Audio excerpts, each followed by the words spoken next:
Hello and welcome back to the channel. Today I'm playing Petrified chess, where pieces turn to stone when they are captured, and pawns can move sideways. Players win by having the most points from captured pieces. My goal is to win 3 games, and I will only play against higher rated opponents. Let's get started with game number 1. Alright, game number 1, we get the white pieces. I'm just going to start with d4. This is one of those variants where I'm not completely sure exactly what the reasoning is behind it. For example, with duck chess, you have chess but there's a duck. With atomic chess, you have normal chess but there's explosions. With this variant, there's a lot of different things going on. Obviously, the biggest one is that captured pieces turn to stone, but then you also have the point system, but then pawns also move sideways. So it's a little bit convoluted. We'll go ahead and play e3. We basically want to be the ones making the captures. Okay, we get pawn to c6, for example. Had we gotten knight to c6, we capture, we get 3 extra points, and then our bishop is petrified, so it is a fair trade, but the opponent can't get any points from it. Let's go ahead and move the bishop back. We get knight to d7. Now, if I play knight to f3, there's bishop to e4, which threatens to capture the knight, so I'm going to play knight to d2 first. Okay, we get pawn to b5. Let's go ahead and meet that with pawn to a4. Trying to open up the queen side a little bit. Okay, pawn takes, we'll go ahead and take. Oh, I've taken back with the rook. Okay, I did win a pawn, but the opponent also won a pawn, so it's a point to a point, and I've just lost a rook. We'll play c3 to block the bishop. Bishop goes back, and I'm going to attack the queen. I would lose 3 points, but the opponent would also, lose their queen. So they move the queen out of the way. We'll play bishop to a6. We've effectively trapped the queen. Queen has to take one of these 2 bishops. The opponent, quote unquote, loses the queen, but they also win 3 points. Okay, so they no longer have a queen on the board, which is good. We've sort of made up for losing the rook, but at the same time, we're down 5 points. Let's go ahead and continue with knight to e2, trying to at least develop our pieces.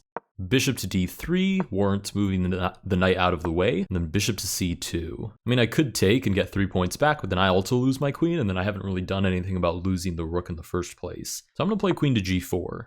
We get pawn to h5, I guess queen back. I kind of want bishop to e4 to happen so I can take, but we get pawn to g5 instead. It's actually quite difficult to use your major and minor pieces in this game, since pawns are the only ones that don't get petrified. Okay, what about knight to g6? Oh, wait a minute, the bishop can just take. I was going to say if the pawn takes, queen to f7 immediately wins the game. But if the bishop takes, there's no such idea, so we'd have to continue with some sort of kingside break. The thing is, the opponent may be tempted to take with the pawn. Oh, they don't even do any of that. Okay, let me re-explain that thought process. It's tempting to take with the pawn because if you take with the bishop just gets petrified. But that allows queen to f7, which is mate. I'm going to take on g4 in the meantime. We do get a point. Pawn takes back. We'll go ahead and if I take, I get 5 points, but the opponent takes and gets 9, so that's not really worth anything to me, so I'll just move the queen out of the way. Rook takes, so the opponent is now comfortably ahead with a 10-point lead. Let's go ahead and take, at least get 5 points for our troubles. It looks like bishops are also worth 5 points in this variant, which is good to know.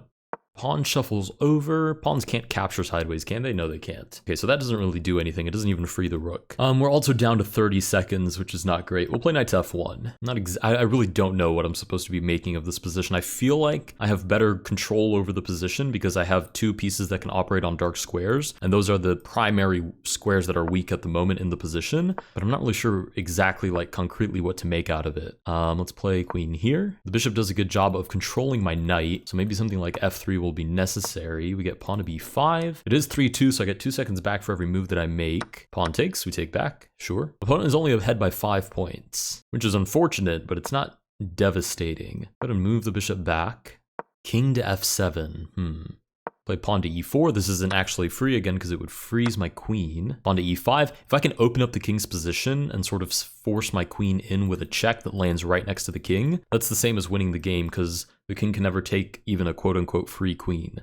Play pawn to e5, because if the king takes a free queen, then the king gets petrified. So we'll go ahead and take back with the pawn, and as long as our king doesn't get brutalized for being exposed, I think we'll be okay. Rook shuffles over, we'll move the queen back, looking to get into the position with check. Knight comes up. I guess we take and claim the 3 points. This bishop isn't doing much. I'm not really sure how to get it out. I guess this way would be what makes the most sense. So we'll do that, I guess. The knight could take, but then there's queen to d8, which seems pretty annoying. Pawn to c5 is what we get instead. Pawn to b4, try to force the position open. 20 seconds left on the clock. It is not great, but it's what we have to work with at the moment. Rook goes back. Let's bring the queen into play. Obviously, she can't move in right now because of the knight, but it's good to have her there at least. Okay, but we get booted immediately. Queen back. Sneaky idea. Sneaky idea. This could work. I mean, bishop back immediately stops it, but queen to e8 is also possible. It's the thought that counts. Opponent now down to 40 seconds. They move the knight back. Let's move the bishop back and target the rook. Rook shuffles over. I mean, we might as well try the check. Right, king moves out of the way. Queen goes back. We're down to 12 seconds. Let me focus up here and see if I can get this guy on a time scramble.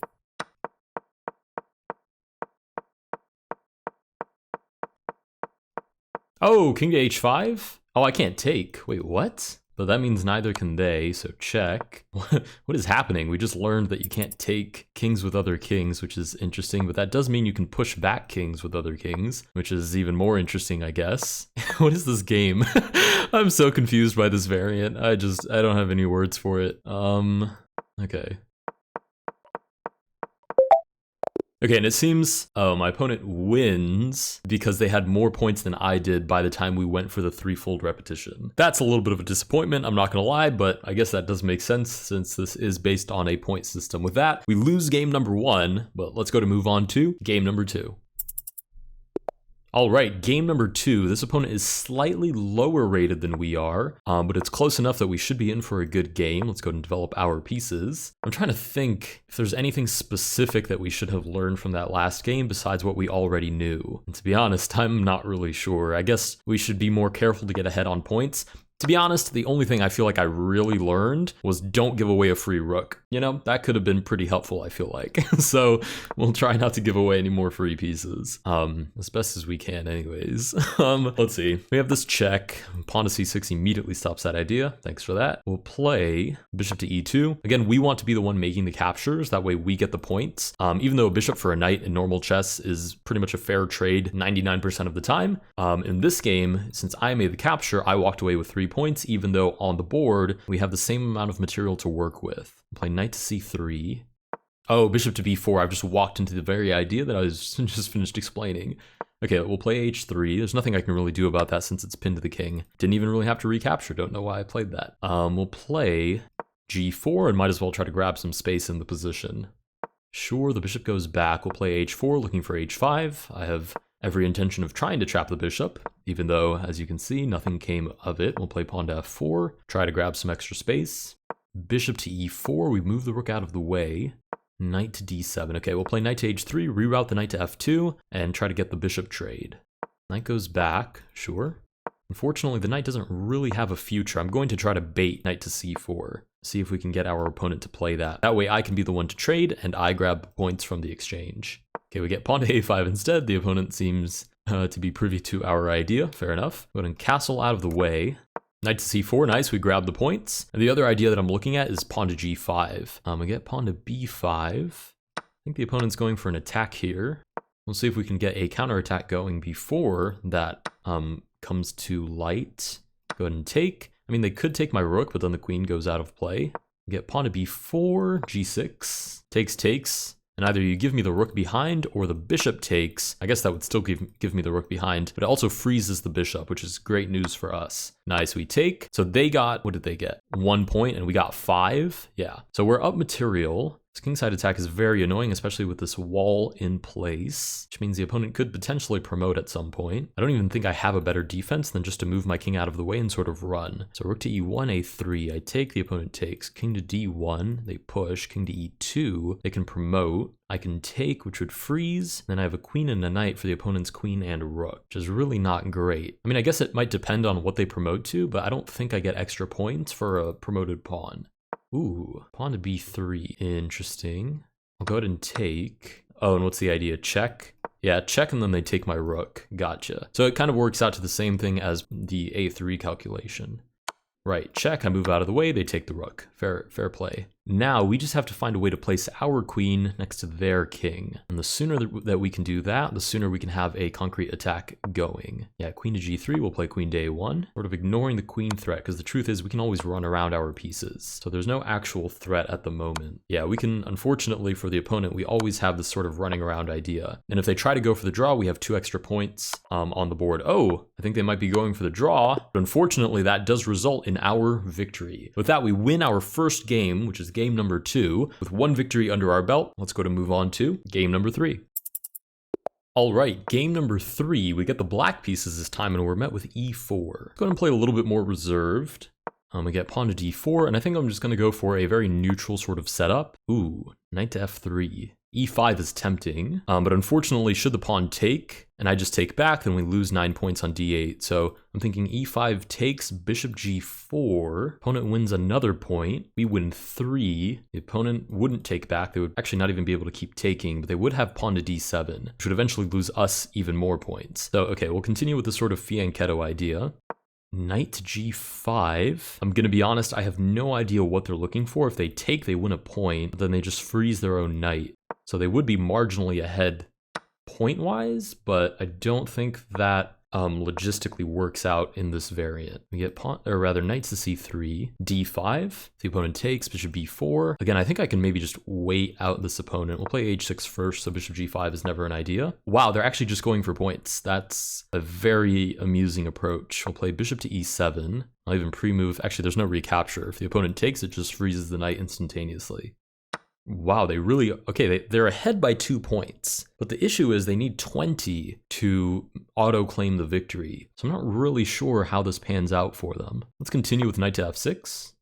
Pawn to e5, sure, we'll do pawn for pawn, and I guess we'll centralize the knight to d5. I'd be very amused if they took on d5. That would be very entertaining, but we get bishop to b5 instead, which makes perfect sense. Kind of force us to give up 3 more points. So far, their point strategy is working out quite nicely. But they retreat to d3. Interesting that they wouldn't take. We'll play knight to c5. If they give this check, we just move the king out of the way. Yeah, so there should be no issue there. We get queen to g4. Not really sure what the idea is there. Let's hit them with oh no, my knight. Oh, they take on g7, and unfortunately that removes the queen, so nobody defends d1 anymore, which means queen to d1 is mate. With that, we win our second game with 2 victories under our belt. Let's go to move on to game number 4.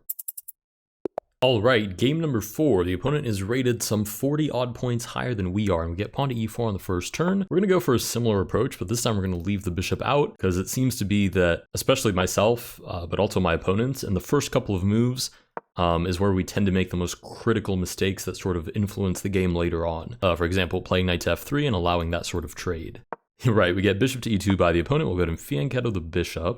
Pawn to c2 is interesting. Opens up the middle of the board, allows the bishop to develop. I'm not really sure why not just something like d4. Maybe trying to not give up any points whatsoever, but that seems a little bit stingy. Oh, maybe also looking for e5 and c5 breaks, which I can never take because queen takes queen. So we're going to play bishop d7 to make these possible once more. We get pawn to c3. Let's go c6. And we get knight to f3. Finally, we can bring out the bishop and go for the trade. Although e5 and c5 ideas, again, are quite annoying to deal with here. But we'll see what the opponent actually makes of this semi-open file. In the meantime, we are winning points. Nice, we get 3 extra points on the opponent. The opponent castles. Let's play h5. I see literally no downside to just basically playing for an attack on the king, especially now that there's a brick on f3, and that means it's more difficult for the opponent to bring defensive resources to the king side. Not to mention we're out material. So even if we get like a 3-fold repetition where we can actually mate the opponent, but we can like move the queen or the rook or whatever piece we're attacking with back and forth 3 times, we immediately win that game. So we'll play pawn to h3. g3 is the most likely response here, right? g3 closes up the position again. Now I have to actually address everything that I've allowed to occur on this side of the board, which I actually don't think is much. I think knight to d7 is fine. We can even recapture on c6. If we get a b5 push, a6 closes up that entire side of the board. And I'm trying to think, is there any way I can break through this? Because I've now placed my own pawn on h3. And with a brick on f3, it makes it pretty unclear how I'm supposed to continue to break through on the king side. We get pawn to c5. Pretty sure the opponent's just trying to create a passed pawn, which is genuinely generally frowned upon in this variant because you can't stop a passed pawn without sacrificing a piece, right? If you take with a major or a minor piece, you lose it, quote unquote, immediately. Let's do this. We'll fight fire with fire. Pawn to f5, maybe looking for, well, obviously right now the capture, but should the opponent take, we take back. There's ideas of pawn to f4. Okay, the opponent takes. We'll go ahead and recapture. I don't think that's an issue. Queen can't take because it just freezes the queen. We're down to a minute 33 though. We get bishop to c4. We'll go ahead and develop the knight, even though it does walk into bishop g5. They take on f5. We'll go ahead and do we take back right away? I think we do. I think just the looming threat of incoming pawns is beyond absolutely any other threat the opponent can possibly come up with. Bishop to f7 check does force my king to move out of the way, but I'm not totally sure that there's a follow-up to that. Okay, we'll play knight to e5. The opponent can take, but it would freeze their rook, but it would give them 3 points, so up to them. Otherwise, we're threatening the bishop. Ooh, nice. Take the bishop, gives us 5 points. Don't mind if I do. The bishop does develop. We'll play, how about pawn to f4 that we never got around to? Okay, bishop takes, and the idea here is rook to e8. So I'm going to develop my queen. The idea now is if rook to e8, I just take with my own rook. Anything else, and I'm doing a pretty good job of opening up the king side. Okay, a5. Can I just sack here? Bishop takes. I take, but then the king just moves out of the way, so queen c5 is pretty much forced here. d4 is pretty annoying. I probably should have played queen d4 straight away. Yeah, 100%. We'll see if the opponent sees d4. It's almost certainly the most concrete defense to my little attack that I have going on at the moment. Ooh, opponent takes. They're also down to 40 seconds. I think they're looking for takes and then promoting. Check. Wait a minute. Now hold on just 1 second here. Queen here. Wait, why can't I just promote then? Wait, everything here looks winning. Yeah, I think I promote first to a queen with check. The opponent takes. And now I just move my queen over. The king goes back, there's rook to e8, which cuts off the king. And I genuinely don't think there's a way for the opponent to get out of this one. I mean, they could sacrifice the queen, but then there's check. I give up the rook anyways. Ooh, check on h3. King shuffles over, queen g2 is mate. Nice, with queen g2 we do win the game, and also get our third victory of the 4 games that we did play. In the past, you guys have agreed with me that this is one of the more convoluted variants, but I do think I'm getting a little bit of a better grasp of how you're supposed to play this. In general, just opening up the king side and finding a way to get your queen into that position sooner rather than later seems to be a pretty good strategy, at least at these lower rating levels, which includes me right now. I'm not particularly well versed in this variant, but if you guys did enjoy this video, please consider liking and subscribing. Let me know down below if any of you guys have like a set strategy for this. I'd be very curious to know if you guys have found success with any particular opening tactics, anything of that nature. And I will see you guys in the next one.